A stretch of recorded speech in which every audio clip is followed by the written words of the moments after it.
Good morning, everybody.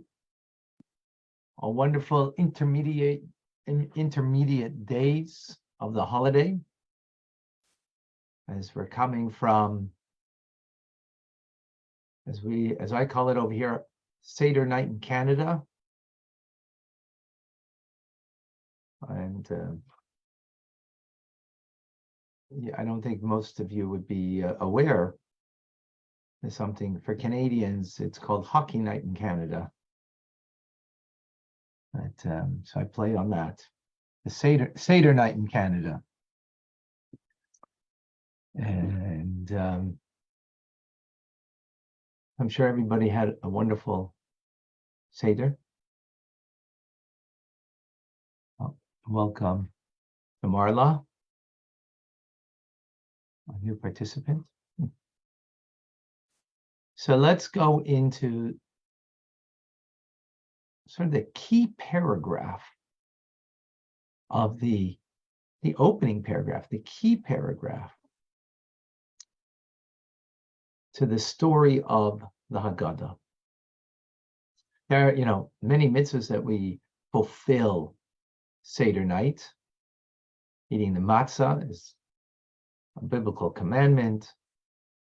Having 4 cups of wine or grape juice is a rabbinic commandment. Reclining on your left side is a rabbinic. Dipping the vegetable into salt water is a custom.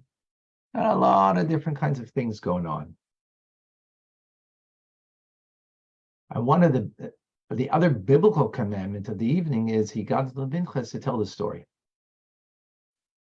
To tell the story. So the opening to the story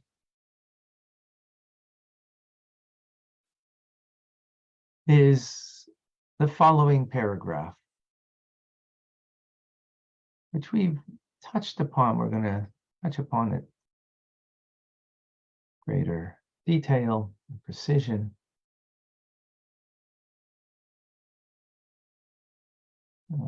Here is the Haggadah. Magid, retelling the Passover story. This is the first line. And we'll start. This is the bread of affliction that our fathers ate in the land of Egypt. So let's just stay with that for a moment, because this has mystified many. A commentator of the Haggadah, of what is the meaning behind these words. So the Avudraham, one of the commentators in the Haggadah, says, why do we refer to the matzah on our table as bread eaten by our ancestors in Egypt? In Egypt, right? Because that's what it says here, what they ate in the land of Egypt. Didn't our ancestors eat the matzah after they left Egypt? And the reason why we eat it is because they were rushing out. They didn't have the time to allow the dough to rise. And that's why we eat the matzah. So what is it saying here? This is the bread of affliction our fathers ate in the land of Egypt. Not in the land of Egypt, going out of Egypt.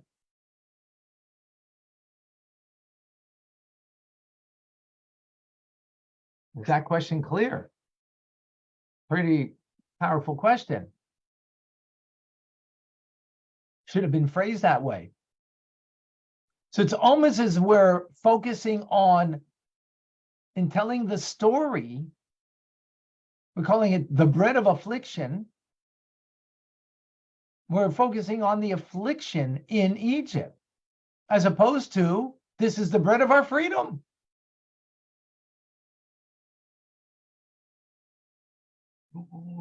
What gives? And again, what's important, this is not just a phrase that's in the Haggadah. This is the opening line of the retelling of the whole Passover story. Is the beginning of Magid, telling the story.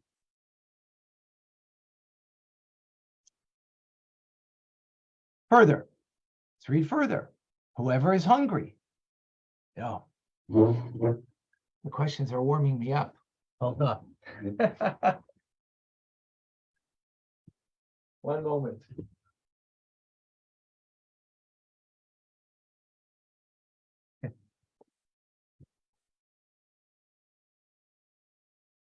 Whoever is hungry, let him come and eat. Whoever's in need, let them come and conduct the Seder of Pesach. If the whole story here is about our Exodus,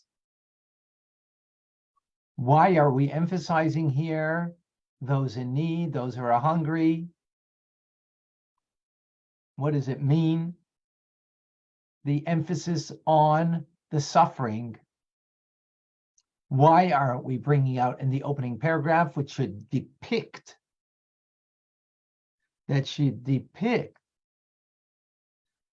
the whole, the bottom line of the story, or the essence of the story? And the essence of the story is it's a time of our freedom. Not the first phrase emphasizes that. Not the second phrase emphasizes that. What's going on here? As I mentioned, we have to recline on our left side because that's a sign of freedom. But yet, in the beginning of our story, we're not emphasizing freedom or our liberation. Isn't this a celebration?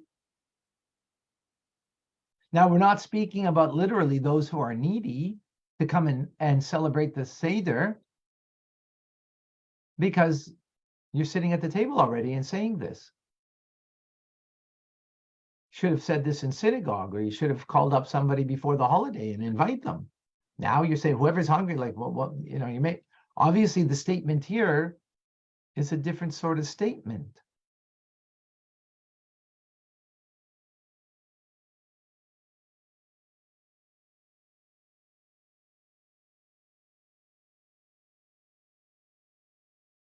And the third and final section of the opening passage, this year we are here, next year in the land of Israel. This year we are slaves, next year we'll be free people. Same question. Why are we highlighting, once again, the exile from our land? Isn't this the night that we're emphasizing our liberation, our freedom? Now, we do mention about next year we're going to be free, but in other words, we're currently in exile, and we're going to be out of this exile. But how does that fit in with the notion that we are supposed to tell over the story of what happened to our people, their freedom, their liberation?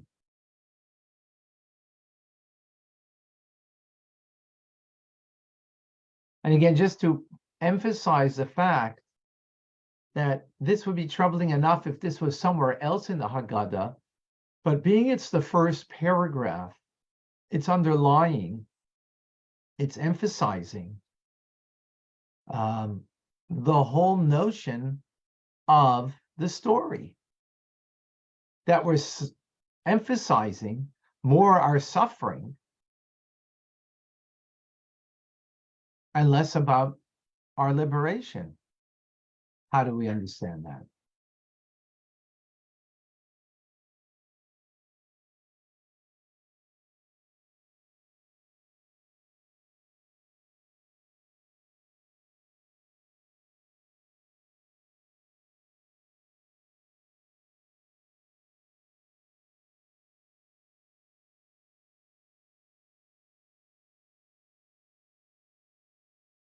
So, of course, after our liberation, after our freedom, we kind of took a wrong turn, and the complete liberty was short-lived. And here we are in exile, almost 2,000 years since the destruction of the Second Holy Temple. And we still find ourselves in Golus, in exile. So something happened, obviously, in our history, and that for some reason it needs to be mentioned here. Although seemingly the whole story of the Exodus is a very positive one, but for some reason in that positivity is something that we need to mention about the shortfall, the negativity, the bread that we ate, the bread of affliction in Egypt. Those who are hungry, those who don't have, bringing up, emphasizing the lack. Now we're slaves. So let's understand this. Let's go back in time.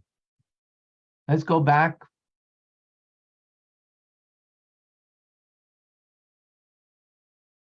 all the way back. So when God creates the world, he creates the world, creates Garden of Eden, and he puts Adam and Chava in the garden. It is a place that the reflection of God, the presence of God, is palpable, it's real. They are so connected that everything is of a divine nature. There's no negativity, except for a serpent and one tree of knowledge of good and evil, the Eitz Hadas, Torah, of which you're commanded not to eat from that tree. But aside from that, everything in that world was pure. So much so that they were naked, and for them, nakedness was not an embarrassment, because everything was only a vessel, a tool for the divine to connect to Hashem, and that's all. Right? What was the primary reason for the prohibition against the tree of knowledge? Was to prevent the human mind from grasping or perceiving negativity. That there should be anything that's outside of the world of God. They only perceive holiness, godliness, connection.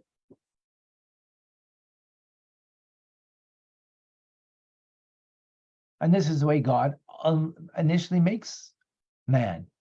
Upright. Upright meaning that the only knowledge you have is of holiness, of connectivity.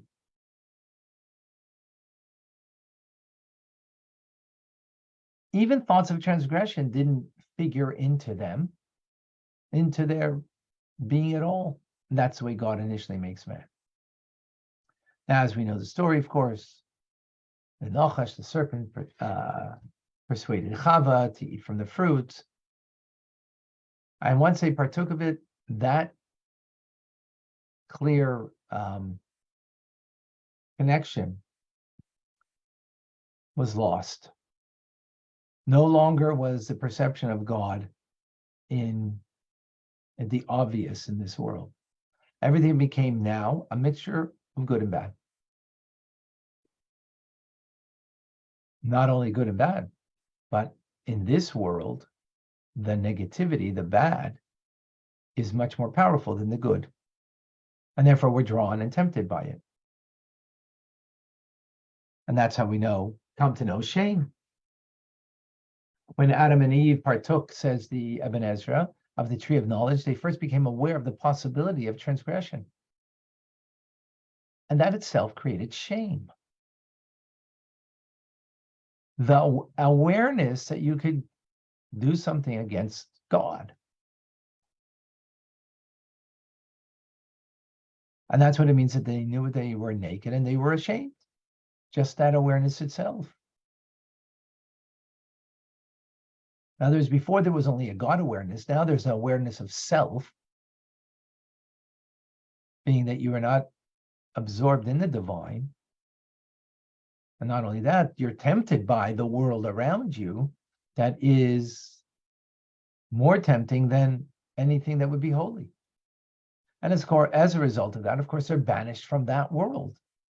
You can't live in such a world of where you're going to be conscious all the time of divinity and be ashamed. So you need to go into a world where it's covered up and you're not going to feel so ashamed anymore, right? Hence, when we do bad today, we're not so ashamed. Maybe sometimes. Maybe sometimes to some degree, but we're not so ashamed, right? Not ashamed. We might feel less than, but not ashamed of the negativity and the sin itself, right? We're ashamed of, being caught, being thought less of, being judged. That's what feels shameful, but not, the negativity itself. Why? Because we now are no longer in Gan Eden. Because you wouldn't be able to live with that.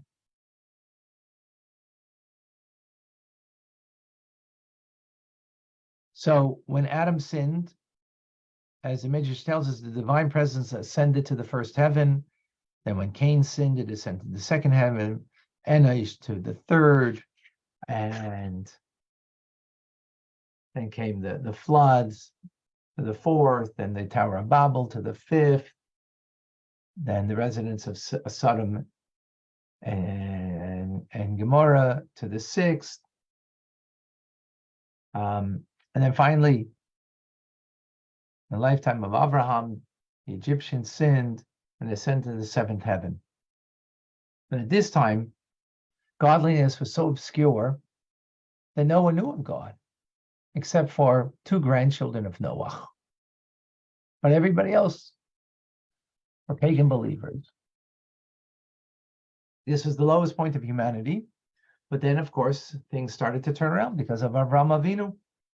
7 righteous people that came: Avraham, Yitzchak, Yaakov, Levi, Kahos, Amram, and then finally Amram's son, Moshe Rabbeinu, Moses.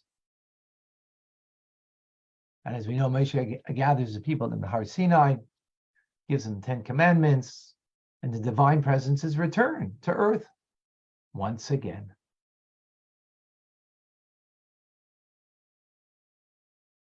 So just as it was totally revealed previously in Gan Eden, so it was at Mount Sinai.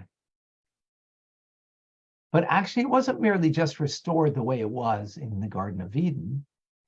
It was actually even a more profound revelation of God at Mount Sinai than was the original time in the Garden of Eden. And why is that? Very simple. Excuse me.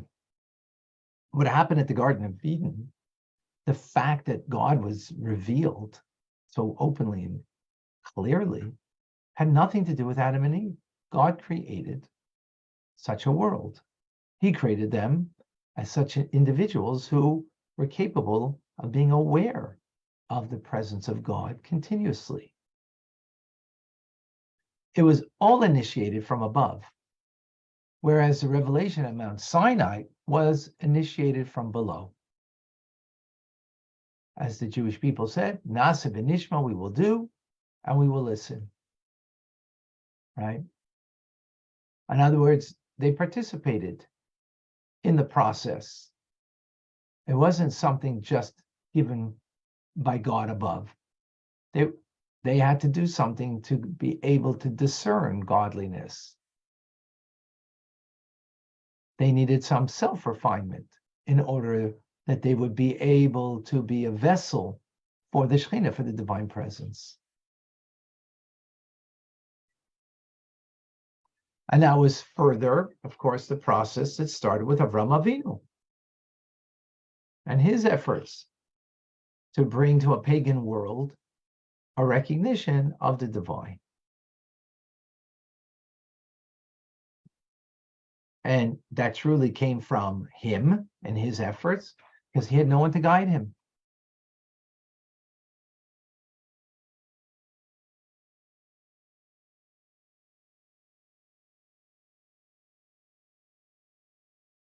So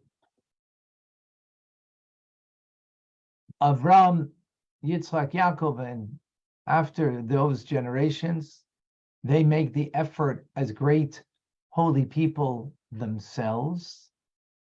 In other words, it's coming from within. It's not coming from above. And then at Mount Sinai, this now was a collective whole of an entire people. The Jewish people stood at the foot of Mount Sinai. That they were inspired by Moshe Rabbeinu to make themselves as the vessel to contain the revelation of the Shekhinah of God at Har Sinai.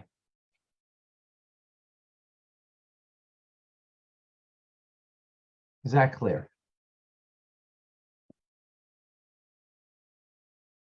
Now, with this, we can understand where being in Egypt comes into play.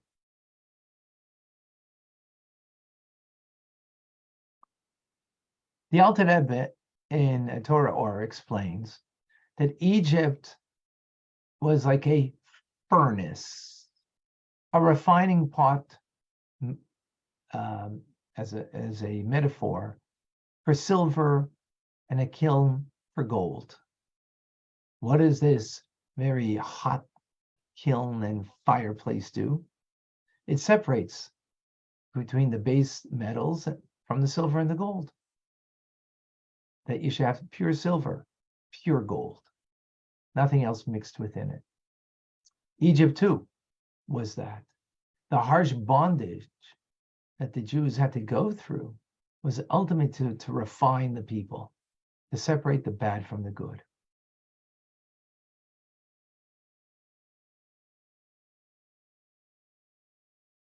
So, in other words, when you go through great pain and suffering, ultimately God is a God that's good, and there's a purpose in this. So in order to refine the individual, and this is what the Jewish people, they recognize, this is coming from God. And instead of trying to just find a way to seek comfort, to seek personal pleasure, they understood that this is part of the refining process that was necessary in order to leave Egypt, in order to be able to come to Mount Sinai and then be capable of saying, okay, God, we're yours. Whatever you want from us.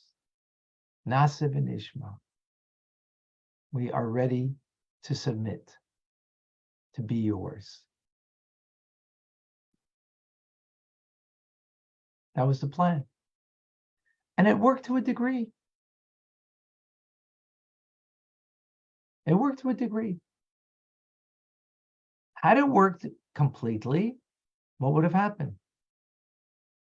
The divine presence would never have gone away, and they would have gone straight into Israel. That's it. Finished. Right? Final redemption. Excuse me.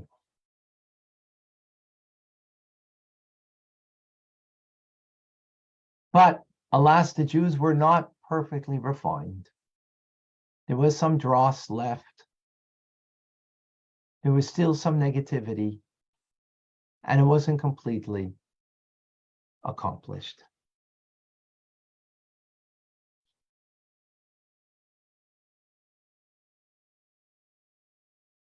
And this is what the Shalah HaKadosh says. It says in the Haggadah, Vayarehu Lanu, and the Egyptians were bad. They batted us, if you were to translate it, not in a nice English. In other words, they weren't just bad and made us and gave us harsh labor, but they battered us. In other words, we learned from their negativity. We didn't completely let go of the dross. The refinement that took place in Egypt was not complete. Some negativity still remained in us. We still were looking for the comfort and the pleasure, right? And as a result, the redemption is not a complete redemption. That's why when it came to Har Sinai, God had to initiate, despite the plan was that through the Exodus, it would be a refinement, that it should be coming from them.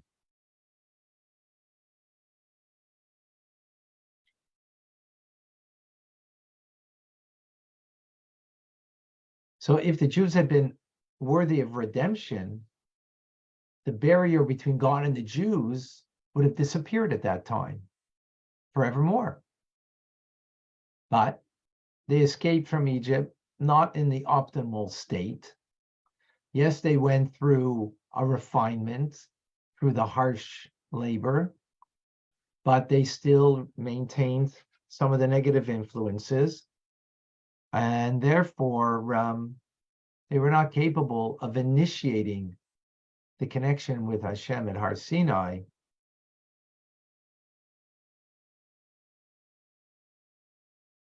God had to initiate it, coming down the mountain, so to speak, right? And therefore, it would not be permanent.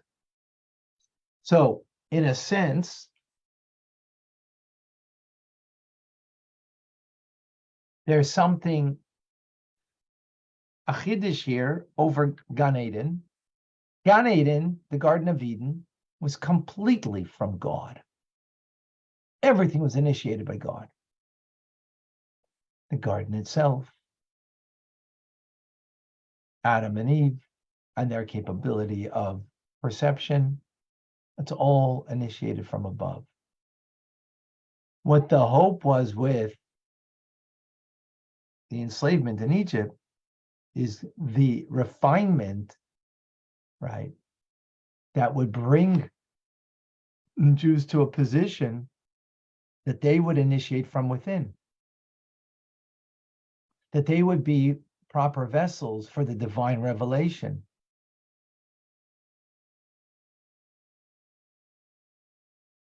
But the refinement wasn't complete. They weren't completely a vessel, so God had to initiate at Mount Sinai to reveal himself.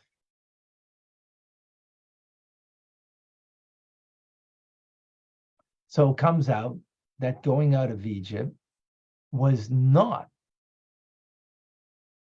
complete in the original plan. As you could say, was in the Garden of Eden, was not complete in its original plan, as God commanded Adam and Eve not to eat from the tree of knowledge and good and evil. But here, likewise, it's not complete. So if that's the case, since it didn't bring to the permanent spiritual freedom that was intended, why are we celebrating it every year?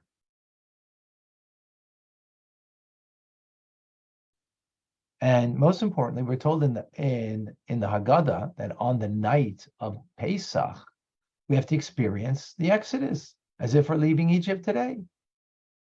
But if we are not still, we're still somewhat under the,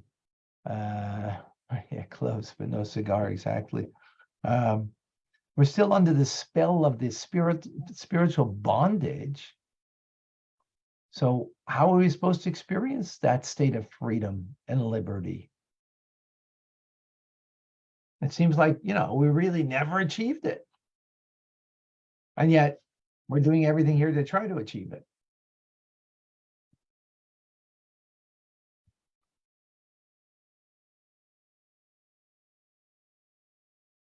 So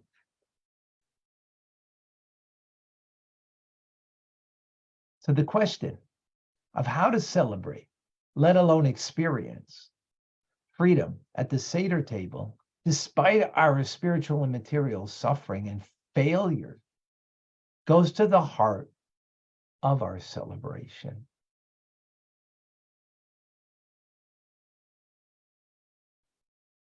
Without answering this question, the Seder rituals make no sense. We are celebrating spiritual and physical freedom when we're not free. Why? This is such a central issue that the Seder, the beginning of Magid, addresses it in the very opening passages. Remember our questions that we had before. The bread on our table is reminiscent of the bread we ate in Egypt, not the one going out of Egypt.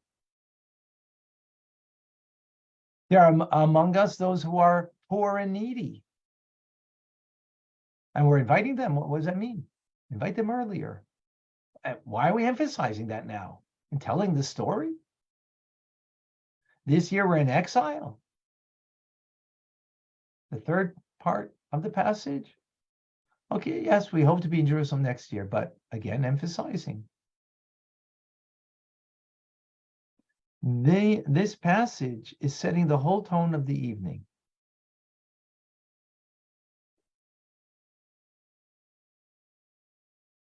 The first two statements are acknowledging the limitations of the Exodus experience. And the last statement explains why we can still celebrate it. Let's break it down. Let me put this back up.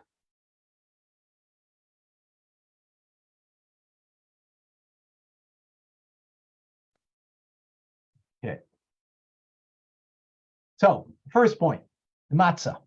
So the Rebbe explains, the matzah that our ancestors ate after they left Egypt, the one that didn't have time to rise, right, is described in this passage as matzah that our ancestors ate in the land of Egypt. This emphasis the manner of the Exodus, that it's not complete.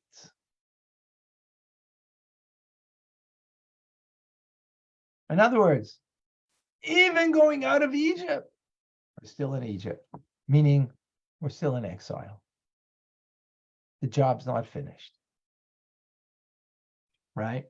We're still stuck in a form of bondage, meaning our minds and our hearts can still identify with Egypt. Egypt, Mitzrayim, meaning limitations. You can take the Jew out of Egypt, but the Jew can't, but not Egypt out of the Jew. In other words, we're still seeking a life of an easy life, a life of pleasure, a life of comfort, which is whose kind of life? An Egyptian kind of life, right? A life of the pagan. That element still remained in us. We couldn't shake that off, even with leaving Egypt in 7 weeks in preparation for Har Sinai. And that's why the giving of the presence of God had to be initiated from above with the 10 Commandments to wake us up, because the Egyptian orientation, meaning pleasure-seeking, comfort-seeking human condition, we didn't shed it. We still had a piece of Egypt in us. So we acknowledge this truth by indicating that the matzah that we eat today is still not entirely free of Egyptian influence. And yet, to make the final transformation and shed off our servitude to Egypt, we eat the matzah, right? Because the matzah is a freedom. But the emphasis here, the matzah in Egypt. So I'm still in exile, but I can still taste a bit of freedom in the matzah.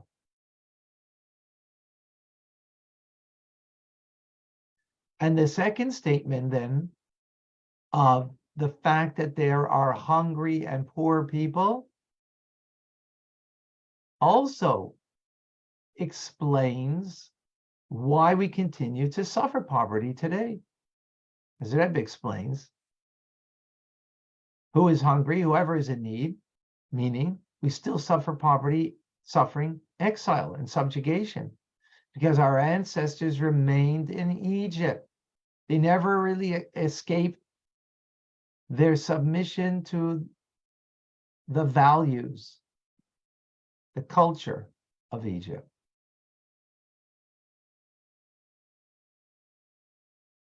Where did we go wrong?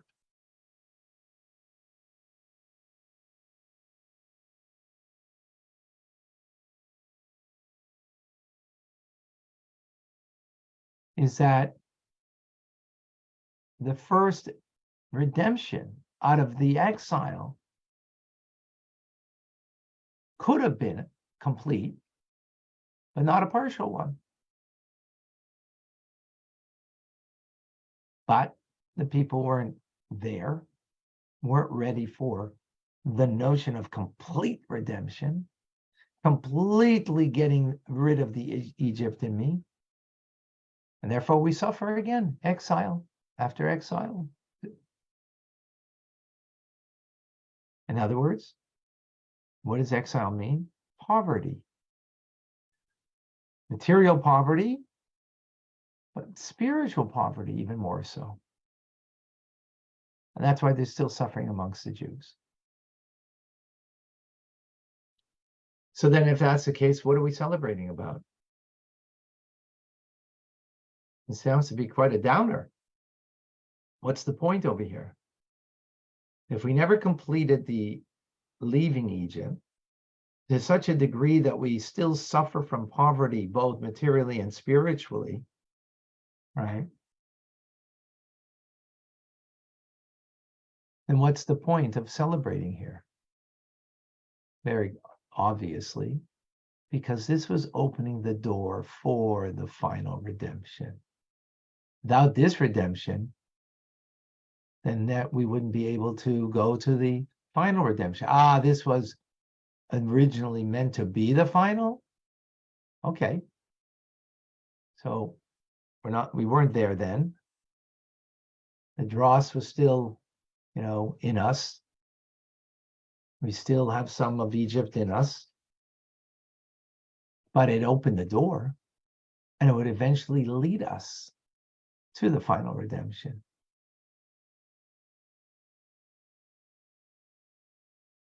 That is the point. In other words, the Exodus wasn't that wonder drug that God gave from on high that, take this and redemption you have. No, it's the beginning of a treatment that's being administered, a process that continues to this very day. In other words, the Exodus is not a single event in time.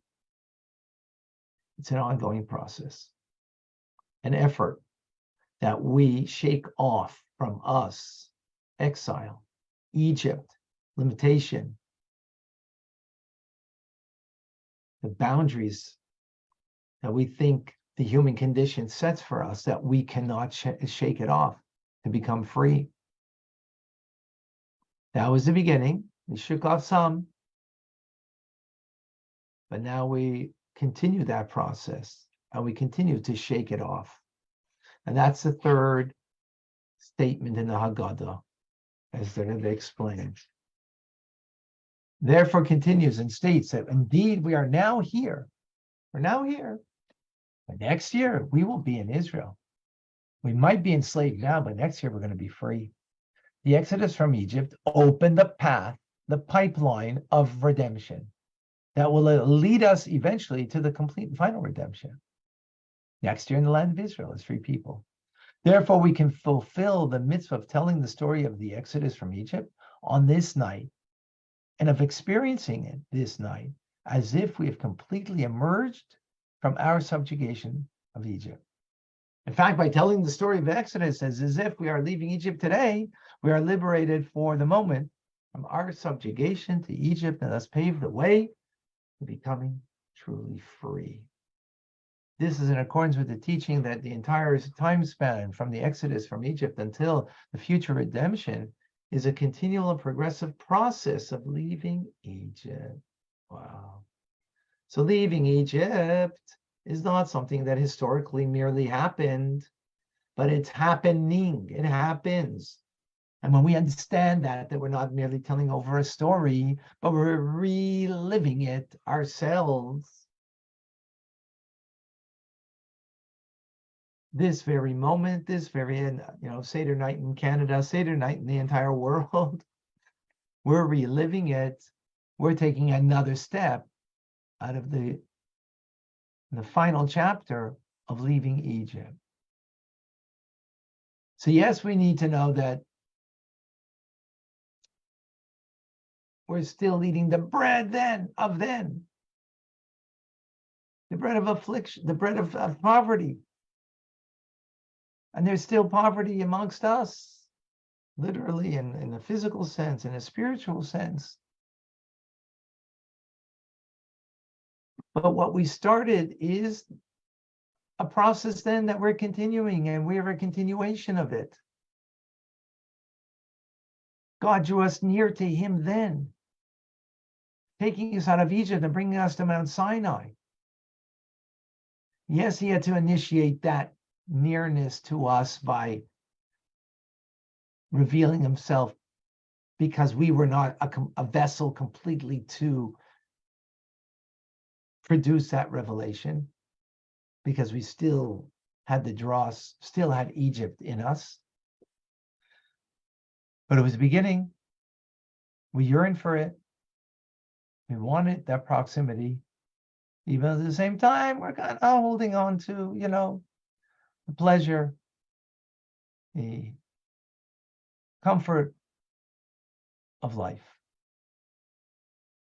But when we recognize that we are now continuing that process every year by the Seder, and even every day, as the Alter Rebbe adds, every day we have to see ourselves as we're going out of Egypt. And by retelling the story and recognizing that we are a continuum of the story, it's not something of the past, but it's something very much of the present. Then when we tell the Haggadah Magid, we're reliving it. This is the bread, then, of affliction. And I am part of that process, that link that will bring us ultimately, from this year we are here, next year we're going to be in Israel, now we're slaves, next year we will be with Mashiach and complete the process. So if it says next year in the land of Israel, does not mean literally next year. There's no need to wait until the Eve of Pesach next year. It can happen tomorrow. And as a result, we'll be in Israel next year. The Rebbe leading us out of this exile with Mashiach now. What a powerful teaching of the opening paragraph of the Haggadah. How important it is to recognize where that link that is continuing a process that began. It started in the Garden of Eden, but got lost completely. 7 generations. Then it started to come back with Abraham, individuals, but then collectively as a people. But being the collective of the whole of the people, not being such great people like our forefathers. So We're not a complete Merkava, complete reflection of the divine. We still have a little bit of Egypt in us. So every day we go a little more out of Egypt. Every day we bring Mashiach closer. Any questions?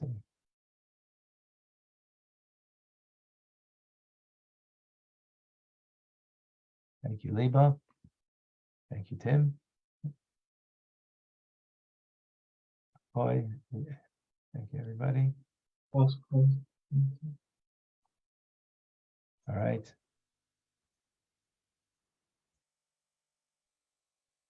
Probably should have learned this before the Pesach Seder, but the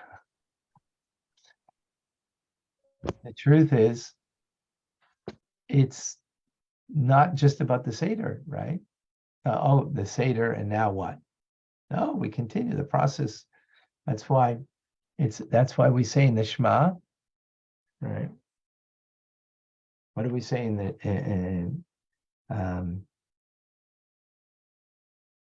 the third paragraph of the Shema?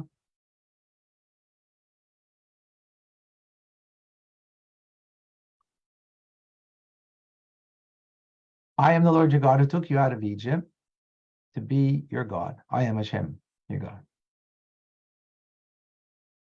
So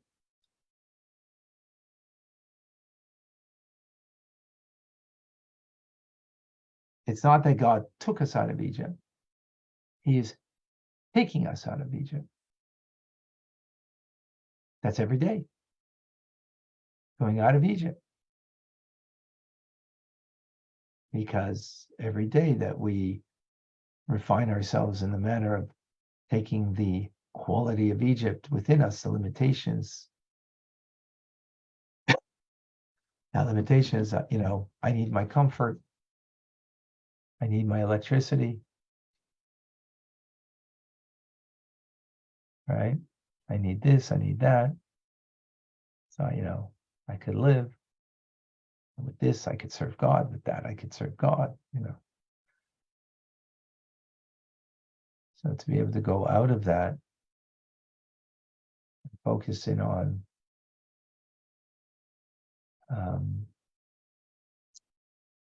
redemption.